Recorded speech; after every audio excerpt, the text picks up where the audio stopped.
Halo, selamat sore teman-temanku semuanya, dimanapun kalian berada. Semoga teman-teman selalu dalam keadaan yang sehat dan selalu dimudahkan dalam mencari rezeki. Berjumpa kembali bersama channel Modal Nikah Cerpen, channel yang berisikan tentang konten vlog yang disertai dengan konten cerita. Jadi dalam satu buah video, teman-teman bisa menikmati dua hiburan sekaligus. Yang pertama adalah pemandangan alamnya, dan yang kedua adalah isi dari ceritanya. Baik teman-teman, untuk kisah kali ini masih melanjutkan cerita dari si Naila dan sudah sampai di episode ke-29. Dan seperti biasa, di sini saya akan memberikan beberapa cuplikan alur ceritanya.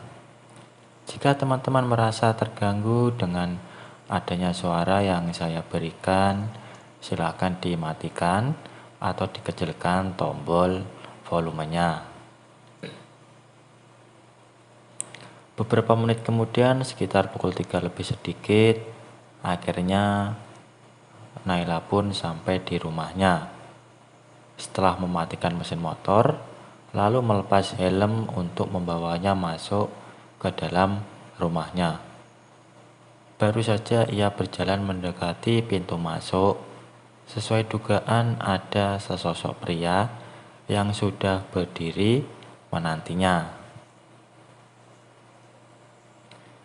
"Sibuk banget sih non hari ini, saya sampai kesepian lo sendiri," kata pria tua berperut tambun itu. "Pak Urip," kata Nela terkejut. "Duh, meski gimana nih? Mana lagi capek-capeknya lagi. Ogah banget kalau disuruh ngeladenin dia lagi," ucap Naila dalam hati. Jantung Naila berdebar tatkala pria tambun itu berjalan mendekat. Naila pun memutar otaknya. Di tangan kanannya terdapat helm dan di jemarinya terdapat kunci. Haruskah ia menggeplak kepalanya sekali lalu pergi?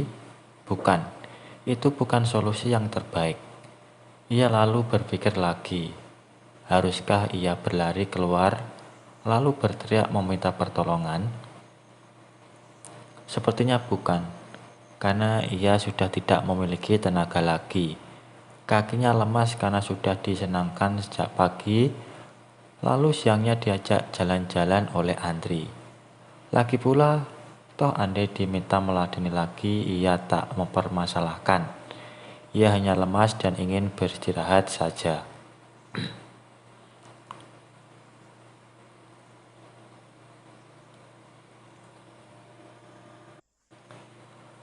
Duh, ayo nih mikir gimana cara buat bujuk Pak Urip biar nggak melakukannya lagi. Batin Naila berpikir keras. "Sahabat saya merindukan gua loh non. Gimana kalau kita lakukan lagi? Mumpung suamimu belum pulang," ucap Pak Urip. "Pak, tunggu, jangan sekarang. Aku capek, tolong jangan sore ini," pinta Naila pada Pak Urip. "Siapa peduli non itu capek kek, lemes kek, lapar kek. Kalau saya yang mau, ya non kudu siap. Saya udah nggak tahan pokoknya. Ayo cepat," kata Pak Urip sambil naikkan paksa yang Naila kenakan. "Tunggu sebentar, Pak, izinkan aku bicara. Tolong sebentar aja," pinta Naila saat perlakuan Pak Urip semakin berani. "Apalagi? Saya udah nggak kuat lagi," kata Pak Urip tak peduli. Namun seketika remasan kuat yang begitu bertenaga yang dilakukan oleh Naila pada sahabat Pak Urip dari luar membuat pria tambun itu terdiam. "Tolong izinkan aku berbicara Pak. Aku boleh kan ngomong sesuatu ke Bapak," ucap Naila sambil menatap wajah Pak Urip dikala tangan kanannya sedang traveling. "Kalau Bapak masih nggak mengizinkan, aku akan menyenangkan sahabat Bapak Tapi tolong biarkan aku berbicara sebentar, kata Naila. Apa itu? Cepat katakan, kata Pak Urip langsung dia menyukai aksi dari jemari lembut Naila. Sekilas mata Pak Urip memperhatikan penampilan Naila sekarang.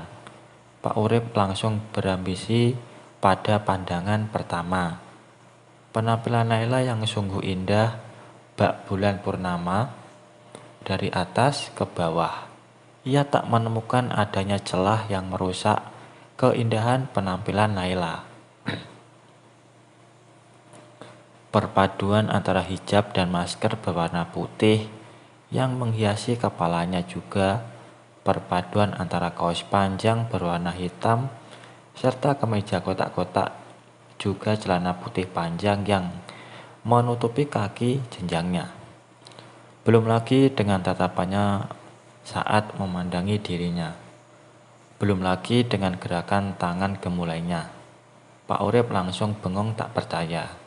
Ia benar-benar menyukai aksi majikannya tersebut. Aku mau minta maaf ke Bapak karena selama ini udah egois. Aku tahu Bapak benar. Aku tahu kalau aku ini tidak ada bedanya dengan yang ada di jalanan. Aku mudah sekali gelisah dan sekarang aku ini tergila-gila dengan yang namanya berbagi. Aku suka banget sama sahabat Bapak. Jujur, aku ketagihan. Tapi aku nggak bisa melakukannya sekarang karena aku lelah, Pak. Tolong izinkan aku beristirahat. Besok-besok, aku pasti akan mengizinkan Bapak untuk melakukan apa saja padaku. Aku janji, Pak. Lirih Naila sambil menatap Pak Urip. Nggak bisa. Saya udah gelisah. Saya akan tetap menyenangkanmu sekarang, kata Pak Urip kekeh ingin menyenangkannya. Meski ia juga kagum pada pengakuan Naila yang mulai jujur akan perasaannya. Aku tahu, aku paham. Makanya sebagai gantinya, aku akan memberi Bapak kepuasan dari apa yang Bapak minta sekarang, kata Naila begitu percaya diri sambil menatap mata Pak Urip. Maksudnya? Kata Pak Urip heran. Tiba-tiba Naila melepas maskernya. Wajahnya yang begitu cantik terpapang di hadapan wajah Pak Urip. Tidak hanya itu, bibirnya juga sedang tersenyum. Matanya pun menatap Pak Urip dengan penuh rasa. Diperlakukan seperti ini oleh majikan alimnya membuat Pak Urip panas dingin. Jantungnya juga berdebar kencang. Sesuatu yang tidak pernah ia rasakan sebelumnya. Aku akan menyenangkan sahabat Bapak. Aku akan memberikan kepuasan melalui mulut aku, kata Naila. Terlihat Pak Urip berkeringat. Sepertinya dari tadi pembantu tuanya itu terus bertahan dari serangan ambisinya. Ekspresi wajah majikannya yang begitu lain membuat Pak Urip merinding. Ia jadi semakin berambisi pada perubahan majikannya itu.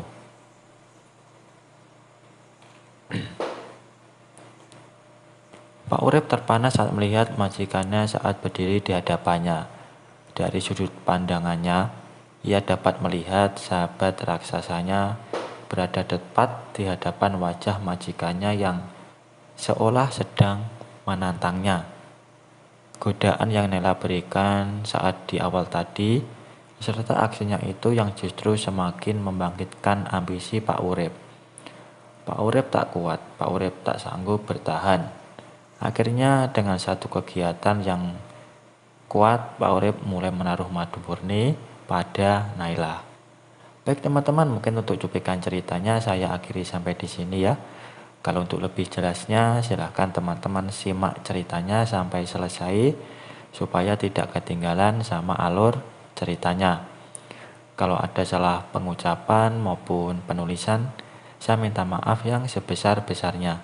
Dan semoga teman-teman dapat terhibur dengan cerita yang kali ini saya sajikan. dan nantikan kelanjutan ceritanya hanya di lain kesempatan. Saya ucapkan selamat sore, selamat beraktivitas, dan terima kasih.